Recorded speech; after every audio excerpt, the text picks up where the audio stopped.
Listen, sit down, because what just detonated inside the executive spine of the music business is not a rap beat.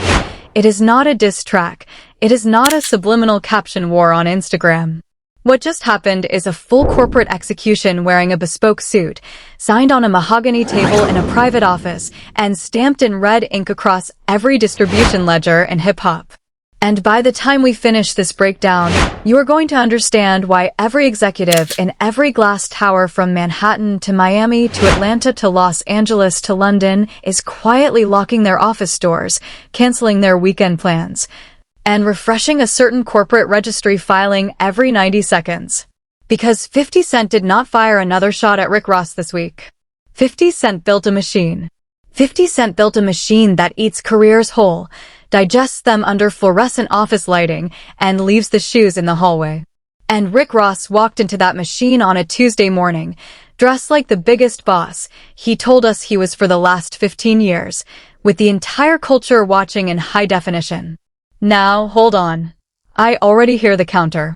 You're typing that this is the same old 2008 nonsense, that this is Officer Ricky recycled, that these are two grown men who should have moved on a decade ago and let the culture breathe. I hear you. I hear that argument, and it is not a bad instinct. But you have to understand something, and I am going to say this loud enough for the row in the back to catch it. The 50 Cent who came for Rick Ross in 2008 is gone. That version of Curtis Jackson was a rapper with a chip on his shoulder and a mixtape empire behind him. The 50 Cent standing over Ross's industry carcass right now is not a rapper. Curtis is a media mogul with distribution deals stapled to his name at Starz, at Netflix, at Lionsgate, and at 3 international content marketplaces that would not be able to identify a Rick Ross album cover in a lineup. Curtis Jackson is on the personal cell of executives who could not name a single Maybach music single. And the Rick Ross bleeding out on the boardroom floor right now is not the same Ross either. That earlier version had label muscle, radio guarantees, and a chart position waiting for him. The Rick Ross the internet is watching this week is a legacy artist with a 2001 week album, a tour selling at under a fifth of capacity, and you are going to want to sit still for this next sentence. A debt portfolio that was quietly acquired by his oldest enemy. I have the paper trail. I have the venue reports. I have the corporate filings.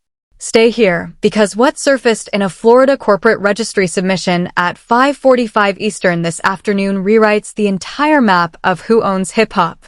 And it did it without a single new verse being recorded. Not a bar. Not a hook. Not an ad-lib. Only a stamp, a filing fee, and a lawyer with a black pen. Let me lay the ground down properly, because if you do not understand how the terrain shifted, none of what comes next is going to detonate the way it should. Strange things have been happening around Maybach Music Group for the last 90 days, and nobody in the mainstream press caught the shape of the pattern until this week. Rick Ross rolled out his 12th studio album with the swagger of a man who still thought it was 2011. Ross built the campaign around a global orchestra tour, hardwood arenas with velvet ropes, dinner jacket branding, private jet flex reels on Instagram every 72 hours. Ross positioned this rollout as his imperial return, the reminder to the culture that the boss still ran the boardrooms he told us he ran. And for about 3 days the mythology held. Then the first week numbers dropped into the industry inboxes. Under 2,000 pure sales. Read that back to yourself. Under 2,000. A man who used to move 180,000 out of the gate is now moving fewer units than a suburban SoundCloud kid with a viral clip and a friend who works at a college radio station. And the number leaking into the group chats was not the disaster.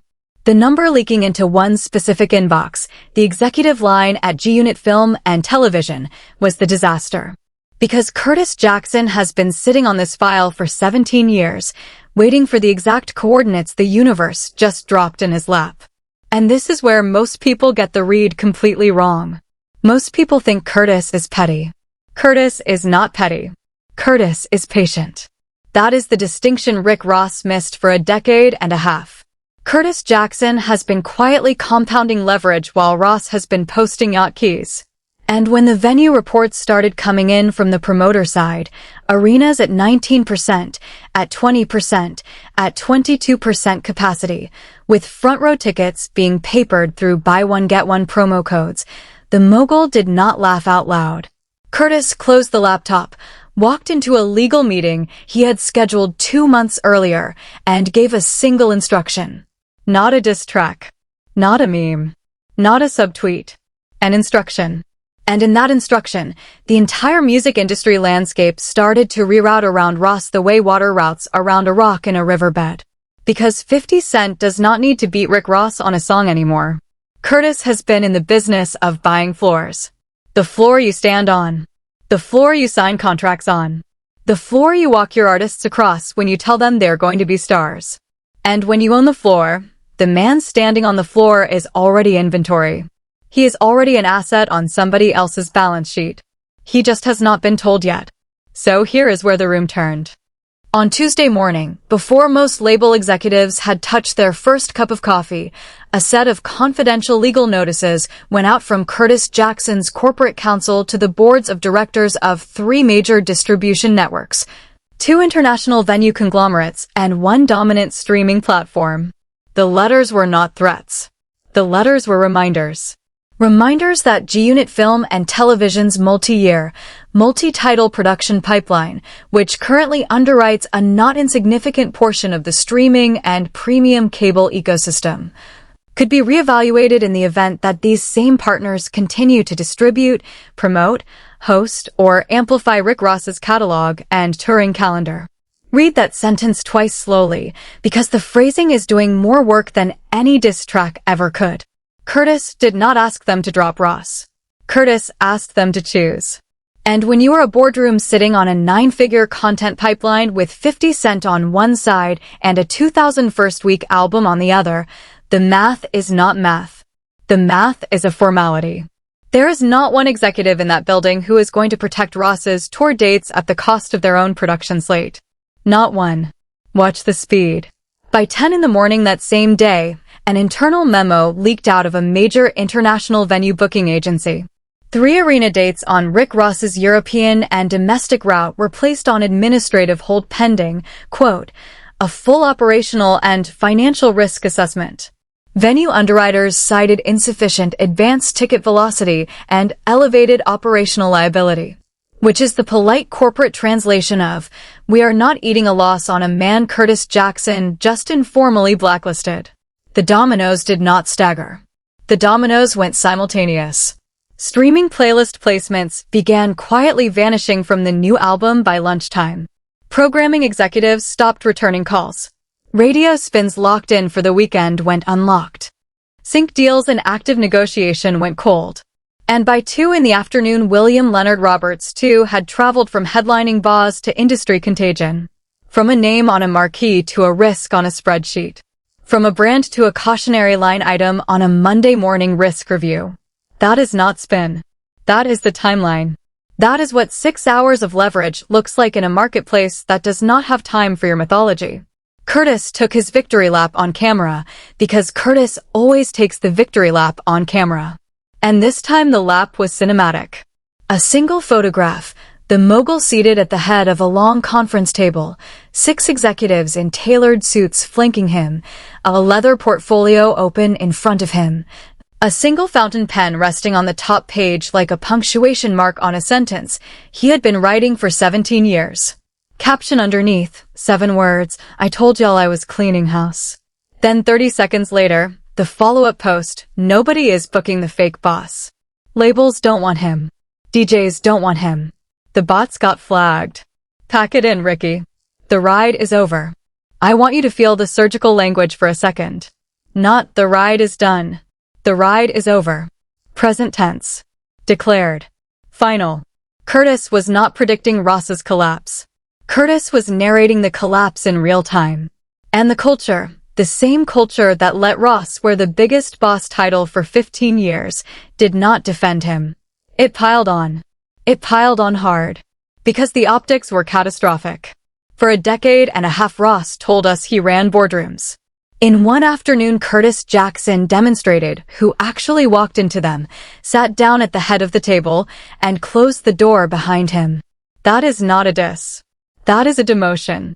And demotions do not get undone with a diss track. Let me pull you inside the promised land estate in Georgia, because what happened there in the hours that followed is the human center of this story. Sources inside Maybach Music describe a scene bordering on organizational panic. The road manager was on one line, the distribution rep was on another line, event promoters in 5 states were on hold, the catering vendor for the European leg was asking whether to refund the deposit, and the insurance carrier on the tour bond was demanding updated capacity projections in writing before the close of business. And in the middle of all of it, Ross himself, silk robe belted at the waist, cigar burning in a glass tray, cell phone in one hand and laptop open in front of him, trying to hold a mythology together while the mythology was being repossessed room by room. Ross did what Ross does. Ross went live. Ross hit Instagram, camera up, jaw set, and delivered a monologue that in any other decade would have landed as iconic. Ross accused Curtis of running to white executives to shut down black art. Ross accused him of using dirty Hollywood tactics because he could not touch him on wax. Ross called him an informant in a tailored suit, a line that would have printed t-shirts in a different year.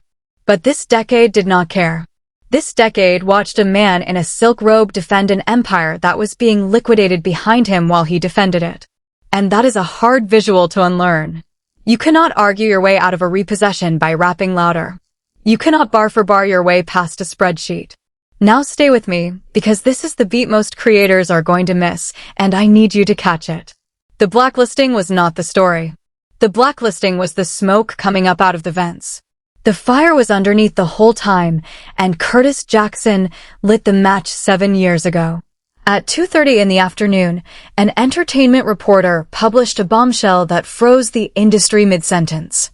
Leaked communications between a high-ranking executive at a major distribution conglomerate and Curtis Jackson's legal team revealed the actual mechanism of the takedown.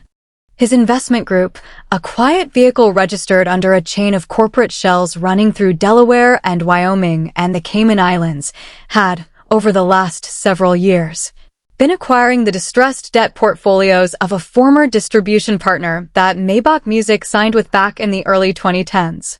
In the kindest reading of the paperwork, Curtis bought the debt as a passive investment. In the reading the leaked emails actually support, Curtis bought the debt for exactly one reason, to place himself as Ross's legal creditor. Not his rival. His creditor. And that word matters. A rival can be outwrapped. A rival can be outtoured. A rival can be outmarketed and outpromoted and outdesigned. A creditor can only be paid. And this is where the ground cracks under the whole story. Because if his investment group holds active liens on Ross's original distribution obligations, then every single dollar Ross's new album generates, every stream royalty, every touring settlement, every catalog sync placement, every t-shirt sold at the merch booth at the end of the show, is legally subject to garnishment the second it hits the Maybach Music accounting pipeline. Read that back one more time. Ross was not just losing money on the album. Ross was making money for his enemy on the album. Every stream, every playlist ad, every arena seat, every ringtone in a country he has never physically toured. Every penny. The check was not headed home to the promised land estate. The check was crossing town to the G-Unit Film and Television Finance Office. And Curtis knew that before he sent the first letter. That is why Curtis sent the first letter. Curtis was not trying to bury the album. Curtis was trying to inflate the garnishment. Curtis wanted every dollar to arrive with his name on the envelope. That is the sentence that transforms a beef into a business model. The mogul put the punctuation mark on it himself. A short clip, private jet interior, champagne flute in his hand, laughing so hard he had to wipe his eyes with a napkin. I own you, Ricky. I own you. Every time somebody plays a song off that flop, the check clears in my name. Thank you for the 2,000 sales. I will collect on Friday. The internet did what the internet does. The internet converted the tragedy into memes inside 11 minutes. Ross photoshopped into a G-Unit polo, Name tag reading employee of the month. Ross clocking in at a G-Unit corporate office. Ross's old Wingstop uniform digitally recolored into G-Unit teal. A doctored W2 with Curtis's signature at the bottom line. The biggest boss brand, a brand Rick Ross spent 20 years engineering and protecting and monetizing, was pulverized inside a single news cycle. And this is the terrifying part. The pulverization of the brand was not the pain. The pulverization was the anesthesia. The actual pain, the deep financial injury, is that Ross now has to choose between performing the album and not performing the album, and both choices are losses. Perform the album and Curtis gets paid. Skip the tour and the venue overhead and the tour bond costs eat him alive from the bottom up. This is what a checkmate looks like inside a modern corporate boardroom. There is no move that is not the wrong move. Every square Ross can step onto is a square his enemy already bought and titled. Every direction he faces has a lean. Every step forward is a garnishment. Every step backward is a default. This is the geometry of a corporate execution, and Curtis drew the map himself, one file at a time, one filing fee at a time, one attorney at a time. You want to know how a Maybach music strategist described the situation privately? He said it out loud on a call with a business affairs lawyer at 3 in the afternoon, and it leaked into the trades within the hour. He said, and I am quoting directly, "We are not fighting a beef anymore. We are fighting a hostile takeover, and we brought a diss track to a debt collection." That sentence is going to end up in a business school case study one day. Wharton is going to teach that sentence. And somewhere in the back row of the classroom, a 22-year-old with a rap dream and a producer boyfriend is going to hear that line and finally understand why the paperwork matters more than the punchlines. Because that sentence captures the whole imbalance. Ross prepared for a rap war. Curtis prepared for a corporate war. And the second the two strategies collided in the marketplace, one of the two stopped being a strategy and became a target. Ross did not lose this fight in 2026.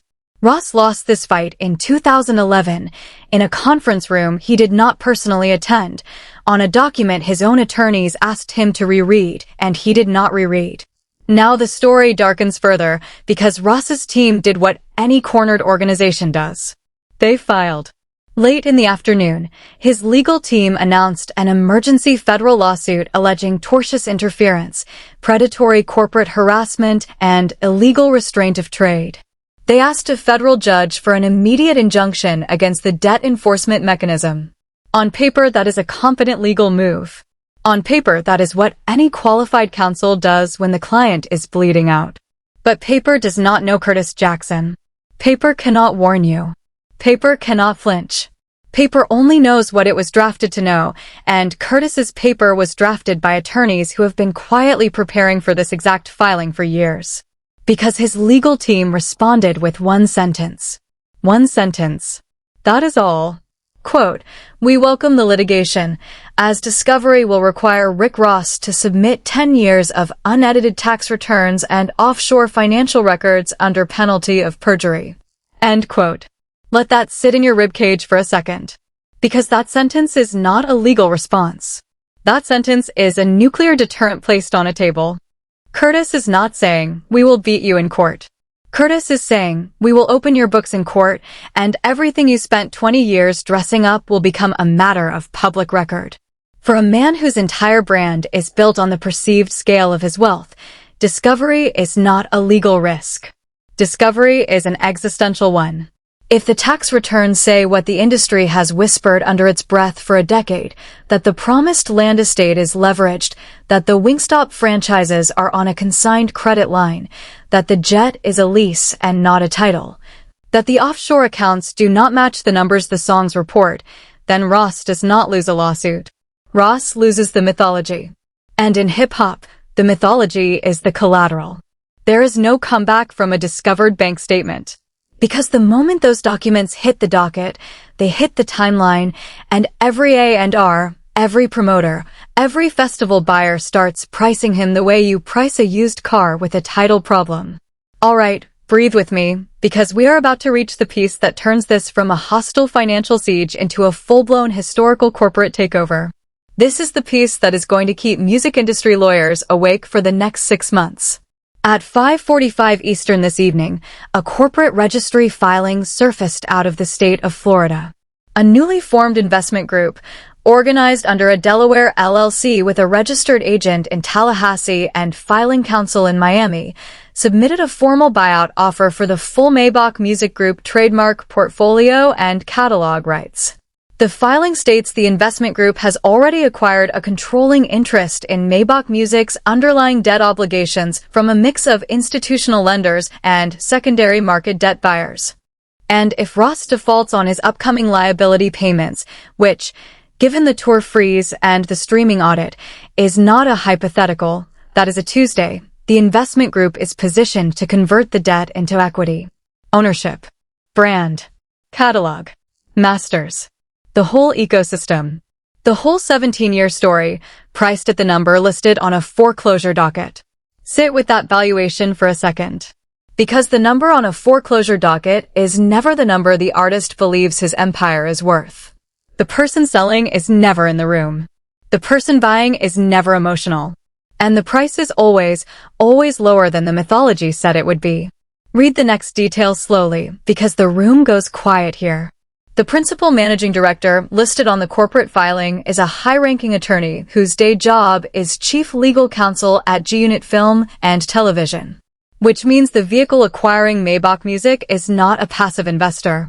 The vehicle acquiring Maybach Music is a strategic acquisition arm directly aligned with Curtis Jackson's personal corporate structure.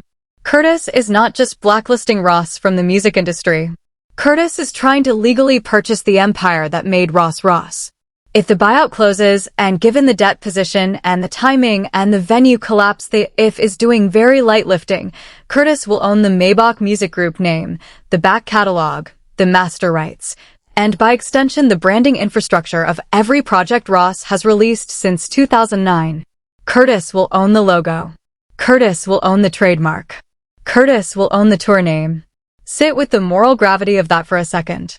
The Ross name is not just an artist name. The brand is an ecosystem. Meek Mill signed to that ecosystem. Will signed to that ecosystem. Stally, Amarian, Rocky Fresh, a generation of artists routed their entire careers through the Maybach Music brand. And if the trademark changes hands, the new owner controls the branding rights on every project stamped with that logo, retroactively. That is when the industry started whispering the word no executive wants to say out loud. Precedent. Because if this works, and it is working in real time as we speak, then the model of the corporate hostile takeover of a hip-hop label just got proven. It just got a case study attached to it. And every legacy artist with a leveraged catalog just felt a cold breeze on the back of the neck. Now hold on. I want to give the counterargument its full airtime, because you deserve both sides on a story this consequential.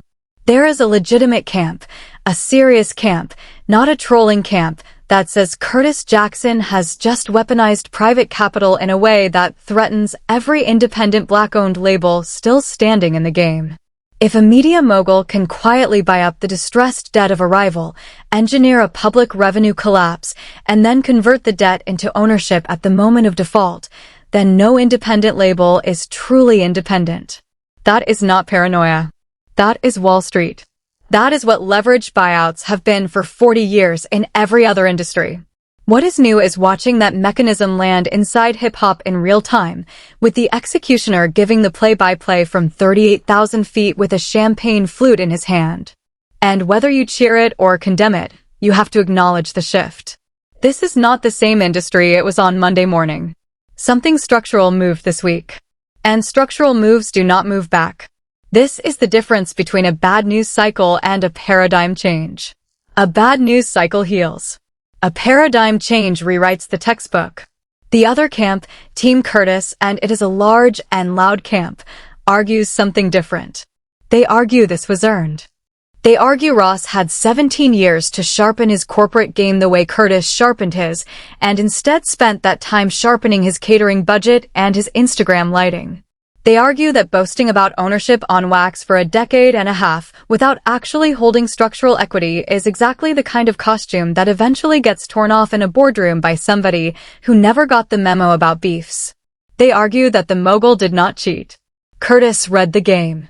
And the difference between reading the game and getting read by the game is the difference between owning your masters and finding out your masters were collateralized by a partner you forgot you signed with 15 years ago at a hotel bar in South Beach.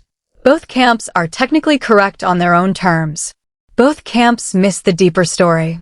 Because the deeper story is not 50 Cent versus Rick Ross. The deeper story is that hip-hop just crossed a threshold this week. For 30 years, the culture told itself that beefs were about bars, that respect was about catalog, that legacy was about influence, that the microphone was the weapon and the studio was the battlefield. In a single afternoon, Curtis Jackson demonstrated that the currency has changed permanently. The currency is not bars anymore. The currency is corporate leverage. And if you have not been building leverage in silence, you do not have leverage. And if you do not have leverage, then a man who has been building it in silence for a decade can walk up to your door with a portfolio and a smile and a stamp and a lawyer, and you will not have a move. You will not have a friend inside the room to make a call for you, because the person who owns the room is the person who bought the room. And Curtis Jackson has been quietly buying rooms since the vitamin water deal closed in 2007. Let me pull you back inside the Promised Land estate for one more scene, because I have sources placing the mood at the compound as of the last 90 minutes. Ross has gone quiet. The Instagram lives have stopped. The silk robe monologues have paused. The team is behind a closed door with two law firms, one civil, one criminal adjacent, reviewing whether there is any procedural door that can still be shut on the investment vehicle before the trademark filing enters its next hearing window. There is talk of a preliminary injunction. There is talk of an emergency federal filing. There is talk of a settlement. A settlement from a man who has told us for 15 years that Ross does not settle. Meek Mill has been on the phone with the team all afternoon. Will has not commented. Stally posted a Bible verse and deleted it 40 minutes later. Floyd Mayweather posted a laughing emoji from a yacht, which at this point should probably be considered a form of legal notice on its own. And Curtis, according to a source inside the G-Unit corporate wing, is sleeping like a man who has been waiting 17 years to sleep like this. You feel the weight of that sentence? 17 years. Curtis did not spend 17 years planning revenge. Curtis spent 17 years building the infrastructure so that when the moment came, revenge would not require any effort. Revenge would require a signature. That is the terrifying piece of this entire story. The mogul did not have to work today. The mogul had to sign today. The work was done between 2008 and now, quietly, off camera, off the podcast circuit, off the diss track cycle, in offices most rap fans could not find on a map. And the reason nobody saw it coming is because Curtis does not narrate the construction phase. Curtis only narrates the demolition phase. And by the time the narration begins, the building is already down. That is not luck. That is a doctrine. And doctrines, unlike beefs, scale. Doctrines get applied to the next target, and the target after that, and the target after that. And this is where the ground cracks the second time. Because a second set of documents surfaced within the last 90 minutes, and I am watching this update in real time as I record this to you, indicating that his investment group has also been in preliminary contact with a major streaming platform regarding a licensing renegotiation covering the entire Maybach music back catalog. The renegotiation, if executed, would restructure the royalty flow on every historic Ross album released under the label, from Trilla, to Teflon Don, to Rich Forever, to Mastermind, to Port of Miami under new ownership terms. In plain language, Curtis is not just trying to buy the label. Curtis is trying to retitle the historical catalog. Every song, every guest verse, every hook Whale sang, every bar Meek Mill rapped under that logo, every ad-lib Ross buried inside a micdown 12 years ago in a Fort Lauderdale studio. If the renegotiation closes, the entire commercial history of Maybach Music Group would be listed under a Curtis Jackson controlled entity. That is not a takeover. That is a rewriting of the historical record. That is the mogul editing the credits of a 20-year run and putting his name on the closing frame. Drop your verdict in the comments below, because the culture is genuinely split on this one and I want to hear the room. Is Curtis Jackson the most strategically ruthless executive hip-hop has ever produced? Is Ross a cautionary tale about talking ownership without building ownership? Is this the moment private capital finally cracked open the last independent corner of the music business? Or is this, and this is the version I want you to steelman for me in the thread, the payback Curtis has been owed since 2008, delivered with the precision of a man who understands that the loudest revenge is the one that arrives in a manila envelope on a Tuesday morning? I want the raw take. Not the polite take. The one you would send to your best friend at midnight when the group chat has finally gone quiet. That is the take I want under this video. Now let me answer the question I know you're typing right now, because I am watching this comment section move in real time. You're asking whether Ross survives this. And I have to be honest with you, because you deserve honesty and not spin. The financial answer is complicated. The optical answer is not. Financially, Ross has assets. He has real estate. He has franchises. He has income streams outside the Maybach music trademark. Ross is not a poor man. Ross will not be a poor man tomorrow. But optically, and hip-hop lives and dies on optics, he has already lost the war he cared about most. Because the biggest boss brand cannot be repaired once the internet has watched the debt collector walk into the office and put his feet on the desk. You cannot unsee a man's ledger. And once the ledger has been seen, the boss becomes a debtor, and the debtor becomes a story, and once you are a story, you are no longer the storyteller. That transition is the actual injury here. Every other loss can be re-earned. The loss of the microphone, the loss of being the one who narrates the room, that loss compounds daily, and nobody has ever bought it back. That is the trapdoor Ross fell through this week, and nobody in his camp has a ladder long enough to reach him. Let me widen the lens one more click, because I owe you the historical parallel. There is one other moment in hip-hop history that comes close to what we are watching this week. In the mid-2000s, when Master P watched No Limit get eaten alive by distribution disputes and tax liens, the culture called it a personal failure. It was not a personal failure. It was a structural failure. Master P built a brand faster than he built the corporate frame to hold it, and when the frame gave out, the brand went with it. Curtis Jackson watched that unfold in real time as a young artist coming up, and Curtis took the notes nobody else was taking. Curtis learned the exact lesson the industry hoped nobody would learn, that the death of a rap empire is almost never the music. The death of a rap empire is almost always the paperwork. And Curtis has been reverse engineering that lesson into a weapon for 2 decades. What you are watching this week is not a beef reaching its climax. What you are watching this week is Curtis Jackson delivering the finished draft of a thesis he started writing in 2003. There is one more piece I have to hand you before we close the door on this one, and this piece changes what you thought this video was about. Because up to this point, the story has been Curtis versus Ross. That is not the whole story.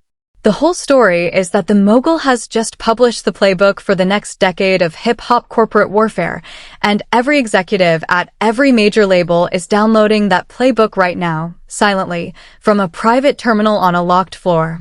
Sources at 2 competing labels confirmed on background that internal memos went out this evening instructing legal teams to audit exposure to legacy artist catalogs currently held under co-signed distribution agreements. Read that sentence twice. Because what that memo says, in plain English, is check who owes what to whom, and check whether this model could be executed against our artists too. Curtis did not just take down Ross. Curtis taught the industry that the takedown was possible, replicable, and clean.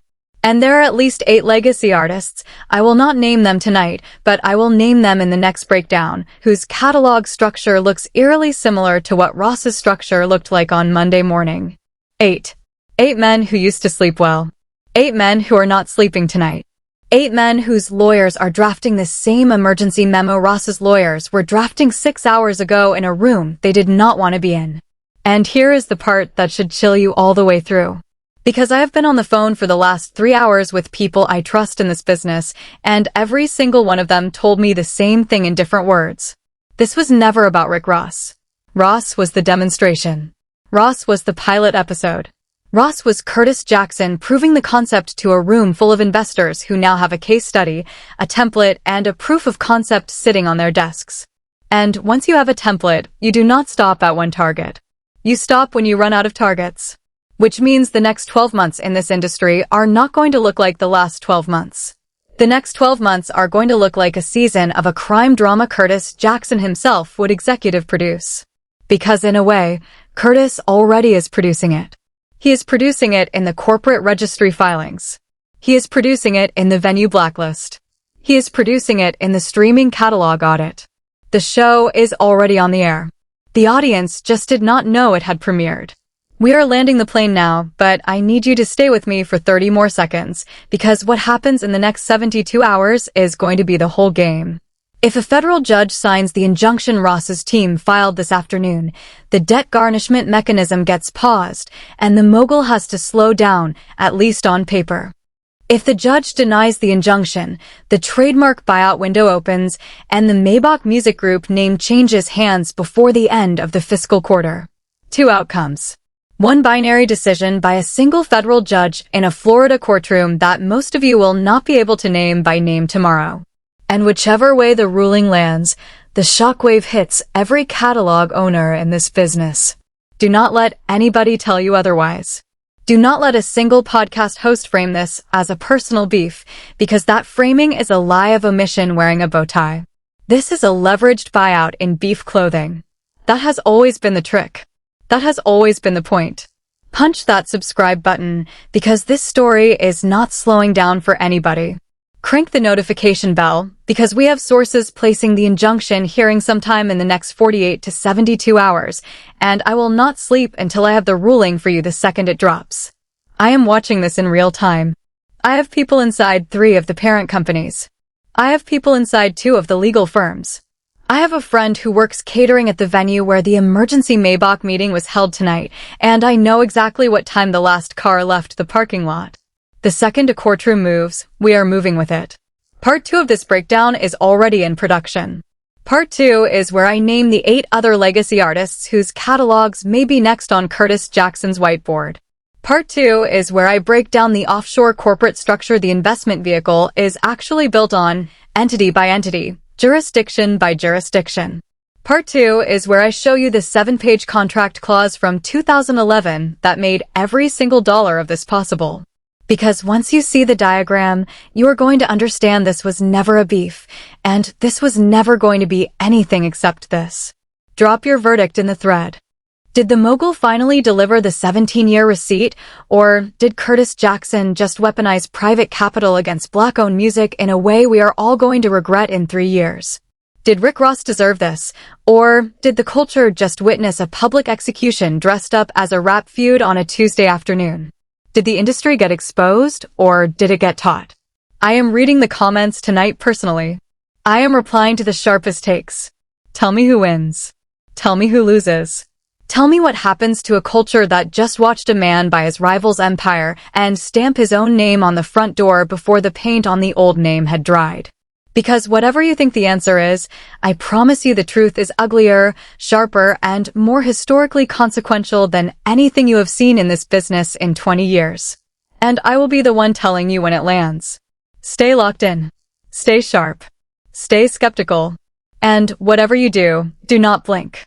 Because in this industry, the blink is where the empire changes hands, the boss becomes an employee, and the 17-year receipt clears on a Tuesday afternoon nobody thought would matter.